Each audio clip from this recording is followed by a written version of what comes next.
il avait dit, ce peuple sera éliminé en vitesse, sans besoin de recourir aux armes, mais par le contrôle de sa presse. Nous lui ferons croire en des illusions futiles et confondues vers un objectif totalement dérisoire, très difficile à atteindre, comme un rêve complètement imaginaire. Ok, donc le système nous conditionne de façon à ce que toute notre vie, on reste des fourmis ouvrières. Et eux, du haut du sommet de leur mirador, de leur château fort, ils nous regardent faire en riant. Parce que on peut se poser la question, qui travaille pour qui? Alors, on a certaines familles royales ou certaines familles industrielles. Donc ils sont dans les industries, aciérie, haute technologie et diverses depuis la nuit des temps, c'est-à-dire depuis des siècles. Mais il faut savoir aussi que le bond en avant de la fortune qu'ils ont amassée au fil des siècles a pour seul et unique départ l'exploitation des peuples africains, le travail forcé dans les plantations, ce qu'eux-mêmes ont appelé l'esclavage. Et en fait, dans le système, plus tu bosses, moins tu as de l'argent. Parce que plus tu es amené, pour maintenir ton niveau de vie, un niveau de vie normal, tu es obligé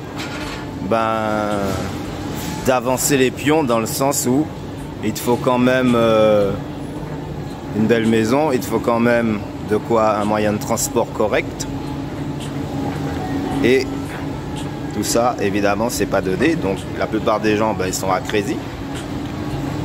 Et vu que on est dans des conditions climatiques difficiles dans la zone Caraïbe, donc si tu veux, tout ce qui est matériel, en fait, ça se dégrade vite. Aussi bien tout ce qui est électronique, aussi bien tout ce qui est béton, voire même bois.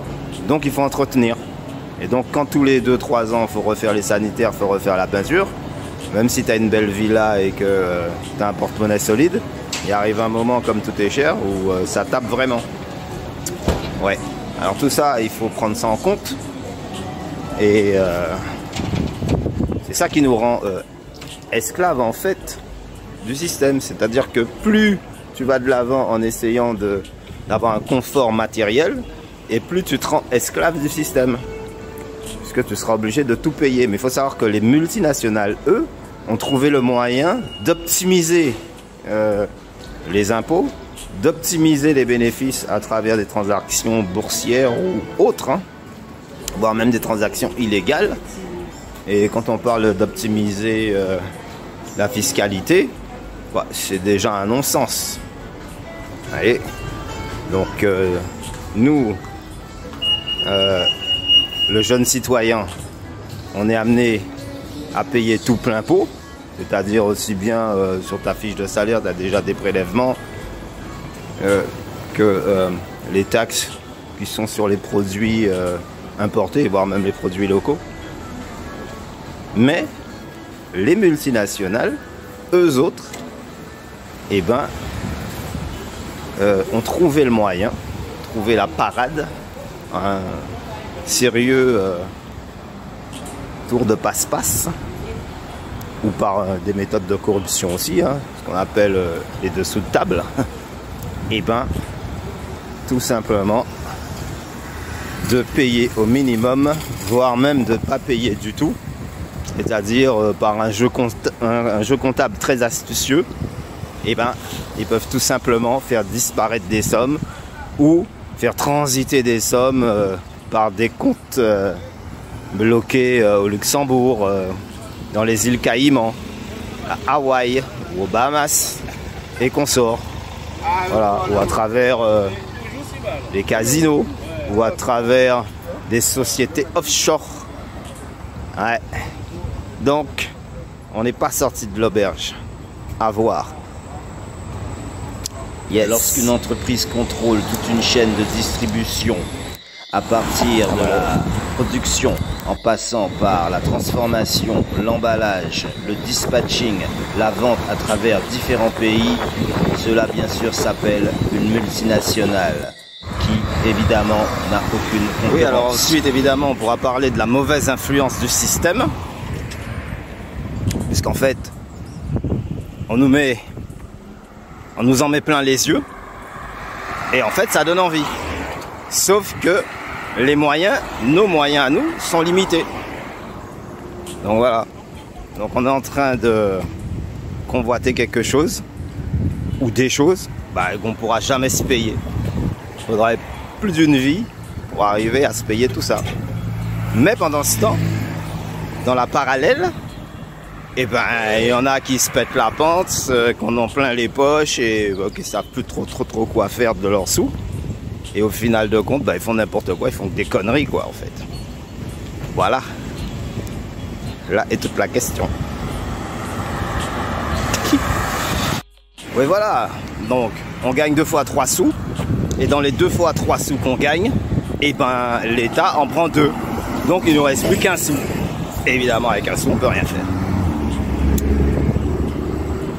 Drôle de système. Il faut dire aussi que améliorer ses conditions de vie ne veut pas dire vers le confort matériel, particulièrement. Il faut trouver l'équilibre entre les deux, entre le confort matériel et puis le bien-être intérieur. Et puis, il y a aussi une erreur à ne jamais faire, c'est voir grand avec des petits moyens. Vous voyez ? Non, il faut être un petit peu juste dans ce qu'on fait et se dire que se sacrifier uniquement pour avoir l'apparence de la réussite de quelqu'un qui socialement parlant s'en sort très bien, se sacrifier, saigner à bloc, ça vaut peut-être pas vraiment le coup. Parce que les gens qui vous entourent, souvent c'est par rapport à ce qu'ils voient que vous possédez. Donc, à partir du moment qu'ils voient que vous avez une bonne position, je sais pas, travail, maison à la campagne ou belle voiture, ça attire la convoitise des autres. Et si derrière, tu n'es pas en équilibre sur tes positions, tu n'as pas les moyens de continuer dans cette voie, à les épater avec du panache, avec du superficiel, et bien petit à petit, ces gens-là, ils te lâchent. Mais au moment où ils sont là, c'est uniquement parce que tu as de quoi. Le jour où ça marche pas, ou à l'époque où c'était pas trop beau, tu roulais en trottinette. Alors maintenant tu roules en carrosse, ils sont tous collés. Mais à l'époque où tu roulais en trottinette, les mêmes là, ils te regardaient même pas, ou bien t'insultaient derrière ton dos, voire même ils venaient devant toi et te faisaient comprendre que bon, c'est pas pour toi la belle vie quoi. Ah. Encore faudrait-il être à la hauteur de la vie dont on a finalement tant rêvé. Et il ne faudrait pas non plus afficher sa réussite uniquement face au regard des autres. Et comme dirait un célèbre rappeur, le fric c'est chic, mais qui s'y frotte s'y pique quoi. La vie est donc un océan de difficultés qu'il faut franchir pas à pas, n'est-ce pas? Le système nous entraîne donc vers un monde idéal, mais en réalité ne nous mènera nulle part. La question est de savoir, mais qui contrôle le système? Car selon les contes, les mythes et les légendes, personne ne contrôle le système. Car le système est un mode de vie sorti tout droit de l'imagination des hommes qui ont vécu à travers les âges, s'inventant de façon éperdue un monde idéal, un monde idéal, un monde idéal.